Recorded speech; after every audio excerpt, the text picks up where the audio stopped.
United States President Joe Biden won the South Carolina Democratic primary on Saturday with 96% of the vote. I talk one-on-one with Charleston County Democratic Party Chair Sam Skardon for this edition of Quintin's Close-Ups. And if you haven't already, subscribe to my YouTube channel and like Quintin's Close-Ups on Facebook. Sam Skardon, welcome back to Quintin's Close-Ups. Good to be back, Quintin. Good to see you. Oh, I appreciate it greatly. Needless to say, you are the chairman of the Charleston County Democratic Party. And needless to say, your candidate, current United States President Joe Biden, actually won the South Carolina Democratic Party, Democratic primary, that is, on last Saturday. And let me take you to X, because Clay Middleton, who's a member of President Biden's re-election campaign, basically said this, quote, 96% isn't a landslide, it's a grand slam. The people of South Carolina have spoke. Like in 2020, we will set the tone for 2024. Clay Middleton says this on X, Donald Trump will be a loser again. Joe Biden will be reelected for 4 more years as POTUS, unquote. Tell me, Sam, when you look back to last Saturday to right now, what is the biggest difference about last Saturday's Democratic primary? Well, I agree with Clay that this was a huge win. It was a grand slam for the Democratic Party, for the South Carolina Democratic Party, and for President Joe Biden. You know, we birthed his presidency here in 2020. The endorsement from Congressman Clyburn, the resounding win he had then, launched him to the White House. And I think we just did the exact same thing again here last Saturday. You asked about the differences, and this time, obviously, it wasn't nearly as competitive a race. President Biden was the only serious candidate that campaigned heavily in the state and invested heavily here. Still, 130,000 South Carolina Democrats came out to put an exclamation point on the Biden-Harris renomination and re-election, even though there was no serious threat to it. They thought it was that important to get out there and make sure that their voices were heard, and we set our party and our nation on a trajectory to re-elect the president in 2024. I'm excited we're part of it. I'm excited it started with us here, First of the Nation. But from my research, Chairman, it seems that it was the lowest turnout ever, according to my research, 4% according to what I researched. So isn't the president really in trouble here? I don't think so. You know, like I said, at the end of the day, it wasn't a competitive election. The biggest reason people go vote in an election is to make sure their candidate wins. And in this case, we all knew the president was going to win this primary based on the dynamics of the campaign, the dynamics of the race. So I think the fact that 130,000 people still voted is actually very good for our party and very good for the president, because it takes a lot of enthusiasm to, on a Saturday, go out and vote in an election where it's not really a secret who the ultimate winner is going to be. It's just a question of how big is the margin going to be, how strong is the turnout going to be, and to have 130,000 people go participate in that process still, I think is great for our party, and it's great for the president. What were the dynamics in last Saturday's primary? Well, the dynamics were that we had an incumbent president with a strong record seeking re-election. You know, Joe Biden, we haven't had a chance to talk about his record yet, but it's strong. We're proud of it as Democrats. We're excited about it. He's building a strong economy. He brought us out of the pandemic. He's making healthcare more affordable and childcare more affordable. He's building infrastructure. These are all mainstream accomplishments. They matter to families in South Carolina. They matter to my family. They matter to the people who wake up and go to work every day in the Charleston area and in South Carolina. President Biden's delivering for them. And I think it's an exceptionally strong record. I think it motivates people to turn out for him. And I think at the end of the day, that's why he's going to get reelected in November. But Sam, you talked about healthcare and all of these other issues, and you also talked about his record.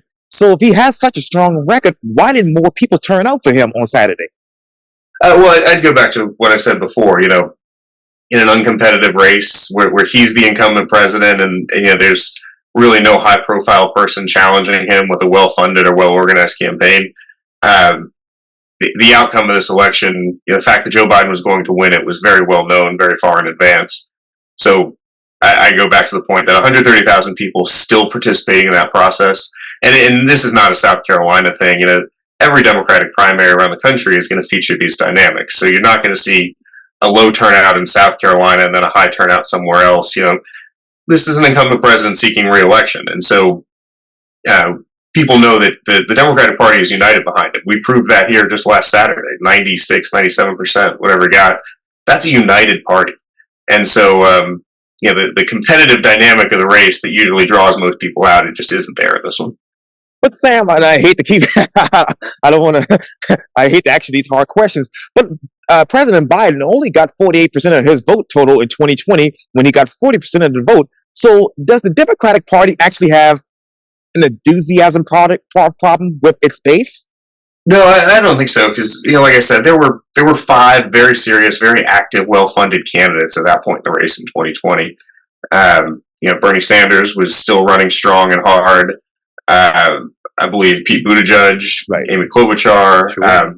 We're all running very well-funded, very serious campaigns that actively worked in this state very hard.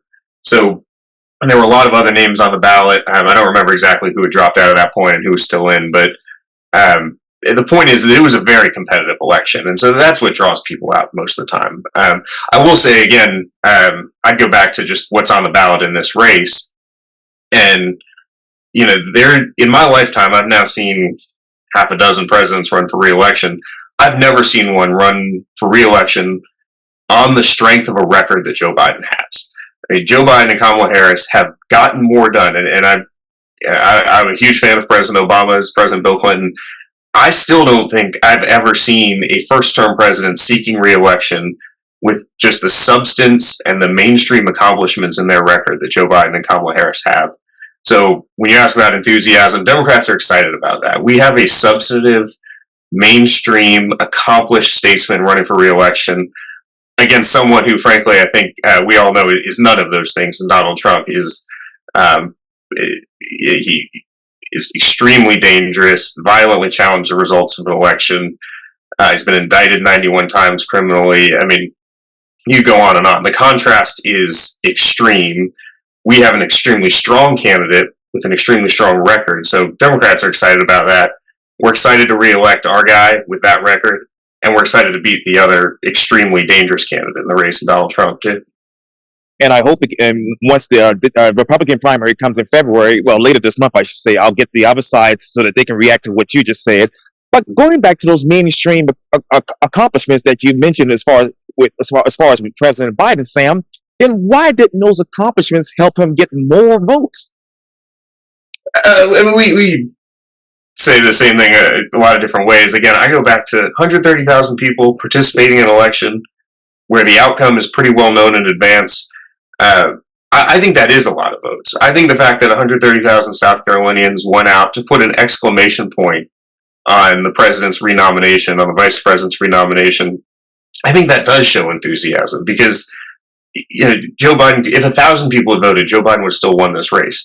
But 130,000 people voted on a Saturday in an election where this was the only race on the ballot. There was no other reason to go vote than in this race.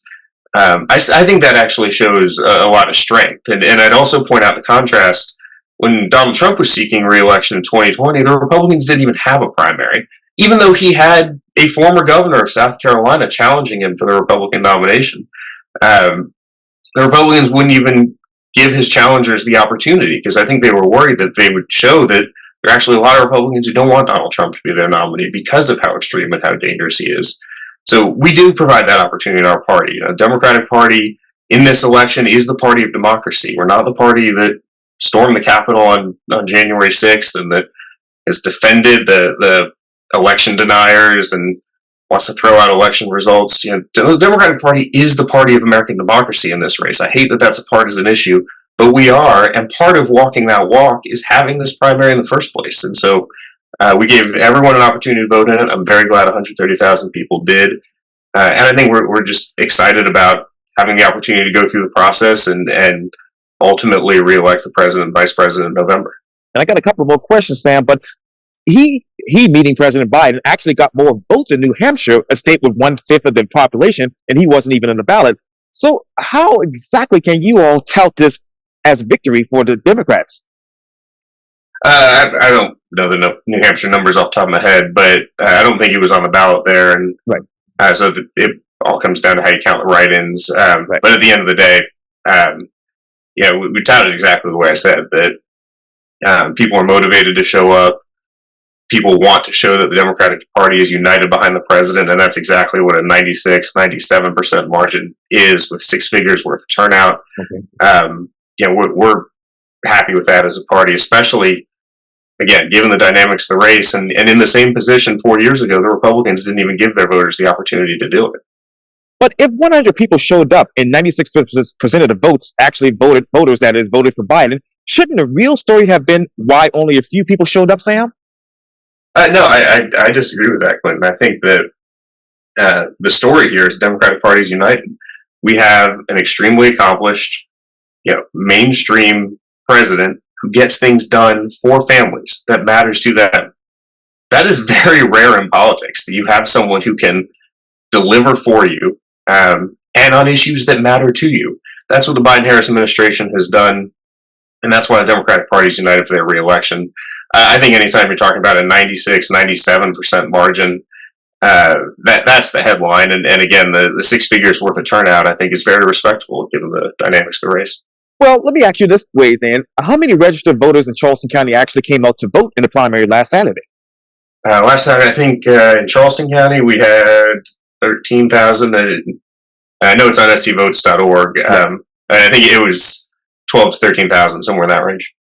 Now, how many delegates have actually pledged versus pledged delegates right now? Yeah, well, I believe the president swept the delegates in South Carolina, and convention delegates are always, it's confusing math because it depends on the percentages you win in different congressional districts, but the bottom line is the president swept South Carolina. So, and again, given how rare it is for a margin to be this big, usually, even in primaries where you see large wins, 60-40, 70-30, the losing candidate usually gets a few delegates. That didn't happen here. The president got every single delegate out of South Carolina, and we're excited about that. Again, shows we're united as a party, and the state Democratic Party in South Carolina, which has a long history of making presidents, by the way. If you win the South Carolina Democratic primary, for 36 straight years now, you end up on the national ticket. We're going to keep that going strong by delivering all of our delegates and setting the tone for the rest of the country for the president. But with 4% of a turnout last Saturday, how do you make that consistent in November?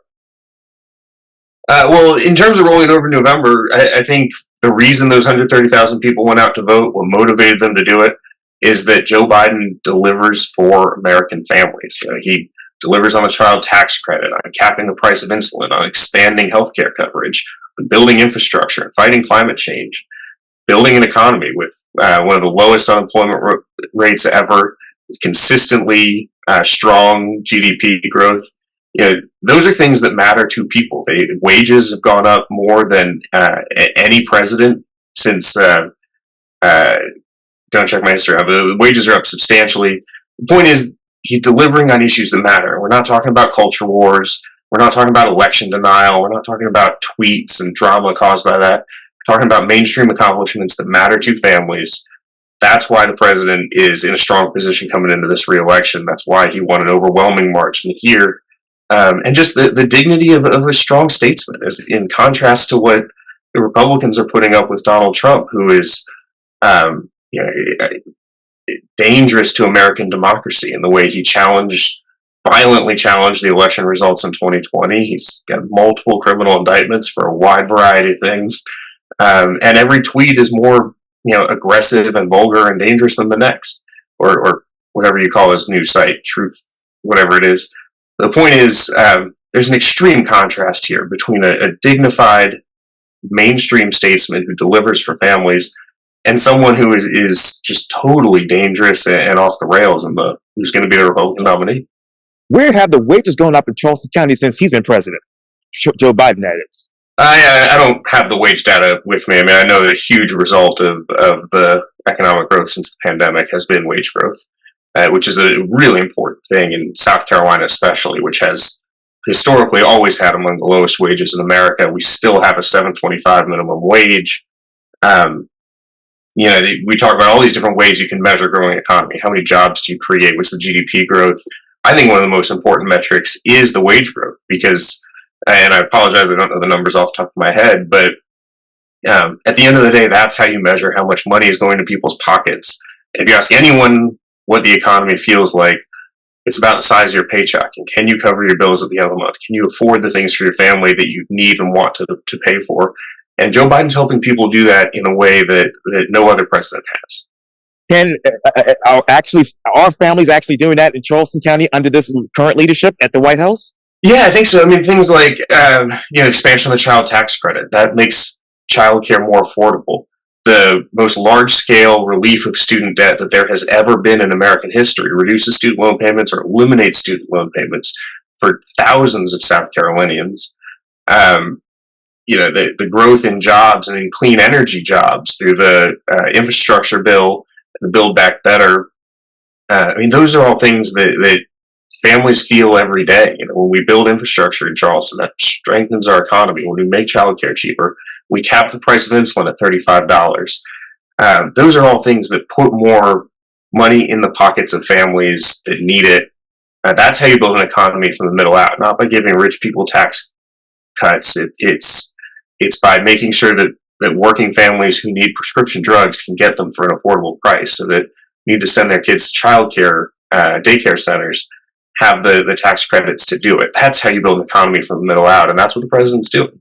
Now, how much child tax credit have the average Charleston County resident and taxpayer gotten back since he's been in office? So the first year of the Biden administration, they expanded the child tax credit up to $3,600 per child, I believe. Now, Republicans in Congress have fought to reduce that, so it's gone down in certain years. There's a proposal now to bring it back up. It's something the president has led on, and basically, depending on the dynamics of Congress every year, has been able to deliver anywhere from a few hundred to a few $1,000 expansion of the child tax credit. And I hope to get you back on Quintin's close-ups in the summer so we can talk more about this in depth. But the last question for you is this. Only 33% of the total voter turnout was reported this year, a significant decrease compared to the previous election cycle, according to my research, Sam. So have you all as Democrats considered suspending the vote count temporarily until you can actually get more votes? So ask that again. Are you saying 33% down from? Yeah, so it's a significant decrease actually compared to the previous election cycle. So that was 2020. Have you all considered suspending the total total vote count temporarily until you can actually get more votes? No. I think again, this is a different race than 2020. There was no incumbent Democratic president seeking re-election. There were multiple well-funded, well-organized, high-quality campaigns and candidates running throughout the state. So obviously, an election like that is going to have a higher turnout than what we had this year, which is an incumbent president without multiple well-organized, well-funded, highly polished candidates throughout the state. So, we would expect turnout to be down a little bit given those circumstances. I still think the fact that 6 figures worth of people voted, 130,000, given those dynamics, is very strong. And, like I said, it feeds what we stand for as a Democratic Party, which is American democracy. And that's one of the issues on the ballot this year. We're proud of the turnout we get in any election. We think every vote matters, every vote counts. You're never going to see Democrats denying the results of elections and trying to violently overturn them like the president did on January 6th. Democracy is one of the issues we stand for, and so we're proud to have the election. We're proud of every single vote that was cast, and that's what you'll continue to see the Democratic Party deliver on. In 20 seconds, where was the turn down for the voting this past primary? Where do you all need to work on next so that you can be strengthened and be successful in November? Yeah, well, I think one thing the president did very well in this primary was he didn't take South Carolina for granted. He didn't have to run a campaign here; he was still going to win here. The fact that the president visited South Carolina multiple times, the vice president, the first lady, the second gentleman, all of their high-profile surrogates were here. He didn't take any votes for granted, and that feeds into the answer to your question, which is we need to keep engaging communities. We have a lot of state and local races in South Carolina in November, and as a Democratic Party, we are a challenger party in this state. The Republicans control every level of state government. We need people to know that we don't take their votes for granted, that we are going to get out into communities that traditionally vote for us, and we're going to go interact in communities that typically vote Republican. We want them to know the Democratic Party values their vote, wants their input, wants them to be part of this party and part of this process. So that's our plan for outreach, and that's why the president did so well. He did that in this primary, and you're going to see the party continue to do that through November. How many Republicans actually voted in the primary in Charleston County last Saturday?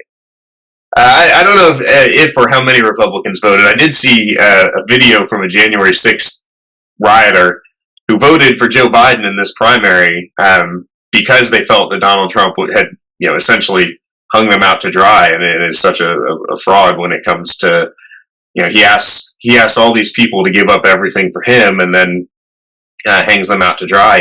Points them at the Capitol, gets them arrested, gets them labeled as insurrectionists. And there was a woman from South Carolina who participated in all of that, and then understood that she had really been used by Donald Trump to do his dirty work for him. And she ended up, has since switched parties and voted for Joe Biden in the South Carolina primary last Saturday. And I hope to get the other side of the party's side of the story, the Republican Party's perspective on what you just mentioned. But for now, Charleston County Democratic Party Chair Sam Skardon, thank you for your time. And again, welcome back to Quintin's Close-Ups. Thanks, Quintin. Good talking with you. Likewise.